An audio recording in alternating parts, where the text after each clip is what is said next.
Hello friends, welcome to my channel. तो चलिए देखते हैं फिश फिल्म 2024 के लिए डेली क्यूज 15/11/2023 के लिए। तो जो हमारे चैनल पर नए हैं, चैनल को सब्सक्राइब जरूर कर ले ताकि आपको नोटिफिकेशन जो है मिलता रहे। तो आइए देखते हैं आज का पहला क्वेश्चन क्या है। तो पहला क्वेश्चन है कि भारत का स्मार्ट सिटी मिशन की स्थिति के संबंध में निम्नलिखित कथनों पर विचार कीजिए। ठीक है। तो सूरत यानी गुजरात में पड़ता है, परियोजनाओं को पूरा करने, फंड के उपयोग और समग्र मानदंडों में अग्रणी होकर शीर्ष प्रदर्शन करने वाला शहर बनकर उभरा है। तो पहला कथन सही है। कितने सही है ये ढूंढना है, यहाँ देखना जरूरी है।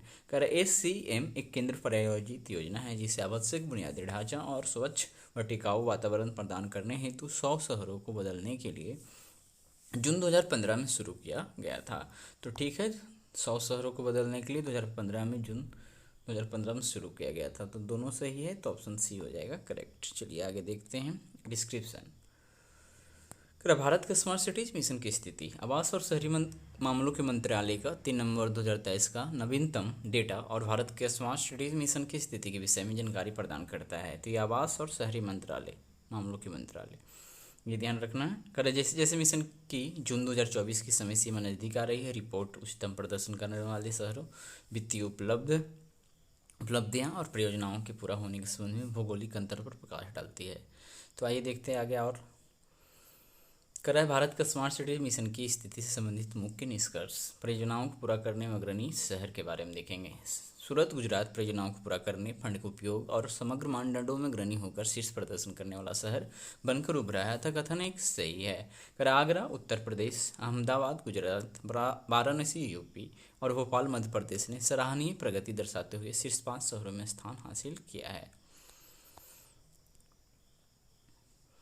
क्षेत्रीय असमानताएं।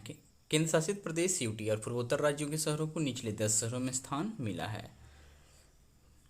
स्मार्ट सिटी मिशन यह एक केंद्र प्रायोजित योजना है जिससे स्मार्ट सॉल्यूशंस के अनुप्रयोग के माध्यम से अपने नागरिकों को जीवन की गुणवत्ता सक्षम करने के लिए आवश्यक बुनियादी ढांचा और स्वच्छ व टिकाऊ वातावरण प्रदान करने हेतु 100 शहरों को बदलने के लिए जून 2015 में शुरू किया गया था। अतः कथन दूसरा सही है।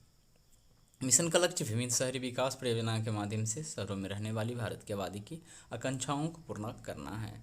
तो आइए देखते हैं आज का अगला क्वेश्चन।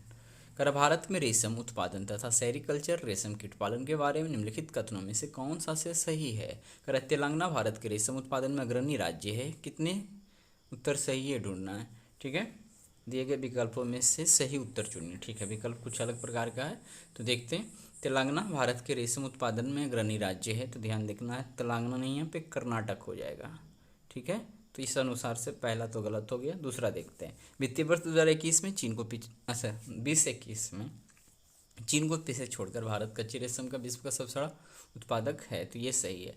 केंद्रीय रेशम बोर्ड भारत में रेशम उत्पादन एवं रेशम उद्योग के समग्र विकास और प्रचार के लिए जिम्मेदार है, तो ये भी सही है। तो 2 और 3 सही है, तो ऑप्शन सी करेक्ट हो जाएगा। चलिए अगला देखते हैं डिस्क्रिप्शन। भारत के रेशम उद्योग की स्थिति। कर्नाटक भारत के रेशम उत्पादन में अग्रणी राज्य के रूप में उभरा है जिसने वित्तीय वर्ष 2021-22 में 32% योगदान दिया था। कथन एक सही नहीं है। चीन के बाद भारत कच्चे रेशम का विश्व का दूसरा सबसे बड़ा उत्पादक बना जिसने वित्तीय वर्ष 2021 में 33,739 मीट्रिक टन का उत्पादन किया था। कथन दूसरा सही है। केंद्रीय रेशम बोर्ड भारत में रेशम उत्पादन तथा रेशम उद्योग के समग्र विकास व प्रचार के लिए उत्तरदायी निकाय है। CSB की स्थापना वर्ष 1948 में हुई थी तथा यह भारत सरकार के वस्त्र मंत्रालय के प्रशासनिक नियंत्रण में संचालित होता था। कथन दूसरा सही है। चलिए आगे देखते हैं। भारत अमेरिका संबंधों के संदर्भ में निम्नलिखित कथनों पर विचार कीजिए। तो यहाँ है वर्ष 2018 से अमेरिकी नेताओं के साथ प्रत्येक वर्ष 2+2 बैठकें आयोजित की जाती रही है, तो ये सही है। भारत और अमेरिका ने 4 मूलभूत रक्षा समझौते पर हस्ताक्षर किए हैं, तो ये भी सही है। ऑप्शन सी करेक्ट होगा। ऑप्शन सी करेक्ट होगा। ऑप्शन सी करेक्ट है। व्याख्या देखेंगे। भारत अमेरिका संबंध वर्ष 2018 से अमेरिकी नेताओं के साथ प्रत्येक वर्ष 2+2 बैठकें आयोजित की जाती रही है, अतः कथन एक सही है। 2+2 बैठकें दोनों देशों में से प्रत्येक के 2 उच्च स्तरीय प्रतिनिधियों, विदेश एवं रक्षा विभाग मंत्री की भागीदारी का संकेत देती है जिनका उद्देश्य उनके बीच बातचीत के दायरे को बढ़ाना है। चलिए आगे देखते हैं।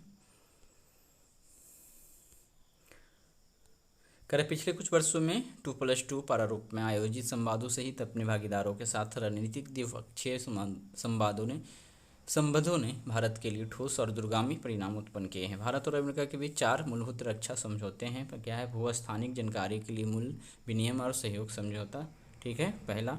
दूसरा है सैन्य सूचना सामान्य सुरक्षा समझौता, ठीक है। फिर है logistic exchange memorandum of agreement. तीसरा संचार संगतता और सुरक्षा समझौता, ये चौथा, इसलिए दूसरा सही है। आइए देखते हैं आज का अगला क्वेश्चन। कह रहा है पंडित जवाहरलाल नेहरू के संदर्भ में निम्नलिखित कथनों पर विचार कीजिए। ये क्वेश्चन है क्योंकि कल 14 नवंबर बाल दिवस था। उन्होंने 1930 में साइमन कमीशन के खिलाफ विरोध प्रदर्शन का नेतृत्व किया था। तो यहाँ पे 1928 हो जाएगा, ठीक है, 1928 हो जाएगा। तो पहला कथन तो गलती हो गई इसके कारण से।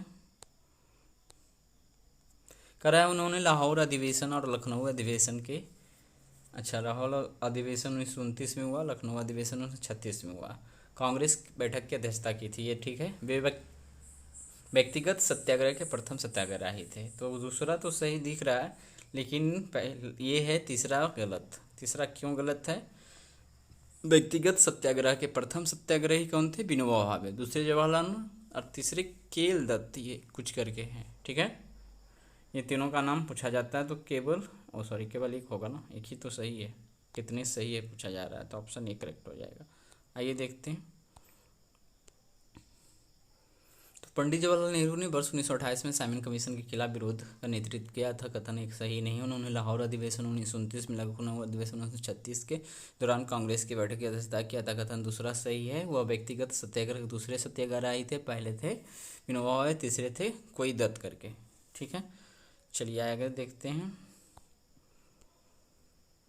करा है आधार के संदर्भ में निम्नलिखित कथनों पर विचार कीजिए। आधार पहचान मंच डिजिटल इंडिया के प्रमुख स्तंभों में से एक है, जिसमें देश के प्रत्येक निवासी को एक विशिष्ट पहचान प्रदान की जाती है। तो पहला तो सही है, कितने सही है। आधार संख्या पहचान का प्रमाण है, वह नागरिकता अथवा अधिवास का अधिकार प्रदान करती है। तो नागरिकता और अधिवास का अधिकार प्रदान करती है, ऐसा कुछ भी आधार पहचान पत्र में नहीं है। तो पहला सही है, दूसरा गलत है। तीसरा, कोई भी व्यक्ति किसी भी उम्र तथा लिंग का हो, भारत का निवासी है, स्वेच्छा से आधार संख्या प्राप्त करने के लिए नामांकन कर सकता है। तीसरा भी सही है, तो केवल 2 आंसर हो जाएगा, तो बी करेक्ट हो जाएगा। तो आइए देखते हैं कि उत्तर तो बी है। व्याख्या देखेंगे आधार के बारे में। आधार संख्या प्राधिकरण द्वारा निर्धारित सत्यापन प्रक्रिया को पूरा करने के बाद भारत के निवासियों को UIDAI द्वारा जारी किया गया एक 12 अंकीय यादृच्छिक संख्या है। आधार पहचान मंच डिजिटल इंडिया के प्रमुख स्तंभों में से एक है, जिसमें देश के प्रत्येक निवासी को एक विशिष्ट पहचान प्रदान की जाती है, अतः कथन एक सही है। तो आगे देखते हैं। करा आधार संख्या पहचान का प्रमाण है, हालांकि आधार संख्या धारक के संबंध में नागरिकता अथवा अधिवास का कोई अधिकार प्रदान नहीं कर दिया था, कथन दूसरा सही नहीं है। कोई भी व्यक्ति किसी भी उम्र तथा लिंग का जो कि भारत का निवासी है, आधार संख्या प्राप्त करने के लिए स्वेच्छा से नामांकन कर सकता है, तीसरा भी सही है। आइए देखते हैं आज का अगला क्वेश्चन। चक्रवात वर्धा के संबंध में निम्नलिखित कथनों पर विचार कीजिए। तो हाल फिलहाल में आया ना, यह एक उष्णकटिबंधीय चक्रवात था। ये यहाँ तक तो ठीक है, लेकिन ये बंगाल की खाड़ी में उत्पन्न हुआ था, अरब सागर में नहीं। यह अंडमान सागर के ऊपर अवसाद कम दबाव के रूप में विकसित हुआ तथा बाद में चक्रवाती तूफान के रूप में थोड़ा और तेज हो गया। तो दूसरा सही है, पहला गलत है। कितने कथन सही है ढूंढना है। इसकी तीव्रता का कारण फिर अरब सागर की बात आया, ये भी गलत है। फिर बंगाल की खाड़ी की गर्म समुद्री सतह के तापमान और लंबी समुद्री यात्रा को माना जा सकता है, इसीलिए ये भी गलत है। तो केवल एक ही सही है, ऑप्शन ए करेक्ट हो जाना चाहिए। चलिए आगे बढ़ते हैं। कर चक्रवात वर्धा, जो कि एक उष्णकटिबंधीय चक्रवात था, बंगाल की दक्षिण पूर्व खाड़ी में उत्पन्न हुआ था, कथन एक सही नहीं है। यह अंडमान सागर के ऊपर एक अवसाद कम दबाव के रूप में विकसित हुआ तथा बाद में चक्रवाती तूफान के रूप में थोड़ा और तेज हो गया, इसलिए दूसरा सही है। इसकी तीव्रता का कारण बंगाल की खाड़ी के गर्म समुद्री सतह के तापमान और तरह को माना जा सकता था, कथन तीसरा सही नहीं है। आगे देखते हैं। करा राघवन समिति के संदर्भ में निम्नलिखित कथनों पर विचार कीजिए। सर्वोच्च न्यायालय ने विश्वविद्यालय अनुदान आयोग द्वारा प्रदान की जाने वाली फेलोशिप में बढ़ोतरी के मुद्दे पर फिर से विचार किया है और RK राघवन की अध्यक्षता में एक समिति का गठन किया है। तो ध्यान देना है, ये रैंकिंग से संबंधित है, अभी फेलोशिप से रिलेटेड नहीं है, ठीक है, हाल फिलहाल की घटना में है। तो ये पहला कथन तो गलत है। समिति की सिफारिशों के बाद में विश्वविद्यालय अनुदान आयोग UGC द्वारा अपनाया गया है, ये सही है। कर इस समिति ने रैंकिंग में लिप्त रोक लगाने में विफल रहने वाले व्यक्तियों संस्थाओं के खिलाफ संभावित कार्रवाई का सुझाव दिया है, तो ये भी सही होना चाहिए, ठीक है। तो ऑप्शन बी होगा, 2 सही है, 1 गलत है। आइए देखते हैं। तो 2009 में सर्वोच्च न्यायालय ने रैगिंग मुद्दे पर पुनः विचार किया और इससे व्यापक रूप से संबोधित करने के लिए पूर्व सीबीआई निदेशक आर के राघवन के नेतृत्व में एक समिति का गठन किया गया था। कथन पहला सही नहीं है। समिति की सिफारिशों के बाद में विश्वविद्यालय अनुदान आयोग द्वारा अपनाया गया, अंगीकृत किया गया था। कथन 2 सही है। इस समिति ने रैगिंग में लिप्त रोक लगाने में विफल रहने वाले व्यक्तियों संस्थाओं के खिलाफ संभावित कार्रवाई का सुझाव दिया था। कथन तीसरा सही है। विशेषाधिकार समिति के संबंध में निम्नलिखित कथनों पर विचार कीजिए, कितने कथन सही है। तो इस समिति में लोकसभा अध्यक्ष द्वारा नामित 15 सदस्य होते हैं, ये सही है। ठीक है, तो पहला सही है। कर समिति सदन के विशेषाधिकार के उल्लंघन से जुड़े प्रत्येक प्रश्न की जांच करती है, ये सही है। कर राज्यसभा के मामले में इस समिति में 10 सदस्य होते हैं, तो ठीक है, राज्यसभा के मामले में 10 सदस्य ही होते हैं जिन्हें राज्यसभा के सभापति द्वारा नामित किया जाता है। तो लोकसभा से 15 सदस्य जिसका अध्यक्ष द्वारा नामित किया जाता है, राज्यसभा में राज्यसभा के सभापति द्वारा। तो यहाँ सभी तीनों सही होगा। तो विशेषाधिकार समिति में लोकसभा अध्यक्ष द्वारा नामित 15 सदस्य होते हैं, तथा कथन 1 सही है। प्रत्येक मामले में तथ्यों के संदर्भ में निर्धारित करती है कि विशेषाधिकार को उल्लंघन हुआ है या नहीं और अपनी रिपोर्ट में उपयुक्त सिफारिशें करती है। समिति सदन के विशेषाधिकार के उल्लंघन से जुड़े प्रत्येक प्रश्न की जांच करती है, इसलिए दूसरा भी सही है। राज्यसभा में उपसभापति विशेषाधिकार समिति का प्रमुख होता है। राज्यसभा के मामले में इस समिति में 10 सदस्य होते हैं जिन्हें राज्यसभा के सभापति द्वारा नामित किया जाता था। कथन तीसरा भी सही है। तो चलिए अगला देख लेते हैं आज का।